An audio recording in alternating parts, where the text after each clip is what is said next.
ભાજપના ધારાસભ્ય અરવિંદ લાડાણી જેમણે જૂનાગઢના બાંટવા અને માણાવદર શહેર વિસ્તારમાં જુગારની ક્લબો ધમધમતી હોવાનો આરોપ લગાવતા શાસક પક્ષ અને ગૃહ વિભાગમાં હડકંપ મચી ગયો છે।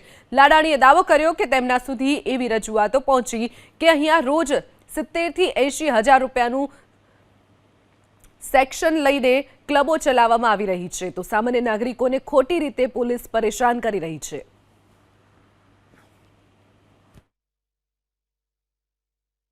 दारू वेचाय ने न्या कोई दारू में रेड पाड़તું નથી ને નબળો માણા પીને બેઠો હોય તો પકડીને તરત કેસ કરી નાખે। દારૂ પીધેલ હોય છે ને પોલીસ પકડશે, વેચતો હોય છે ના પકડે પોલીસ સાવરતી તો મને કે ભેગો આવીને રેડ પાડી જગ્યા બતાવી છે। હું ખુલ્લી જનતા રેડ પાડવા તમારે ભેગો આવી ઝોનમાં જાહેરમાં જ ચાલે છે। અરે પણ તમે મને કયો એટલે ટાઈમ આવીને હું જ રેડ પાડું। આપણે પોલીસની જરૂર નથી, આપણે ખુદ રેડ પાડશું, આપણે ખુદ જનતા પોલીસ થઈ જાવ।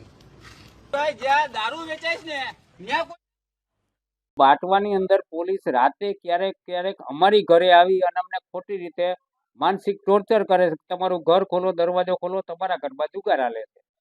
આવી બધી રજૂઆત એને કરી અને એ સિવાય મારી પાસે 2 દિવસથી આવી ક્યાંક વાત આવતી હતી કે ભાઈ બાટવા પોલીસ સ્ટેશન નીચે અને માણાવદર નીચે હરતી ફરતી ક્લબ ટાઈપનો એક જુગાર હાલે છે।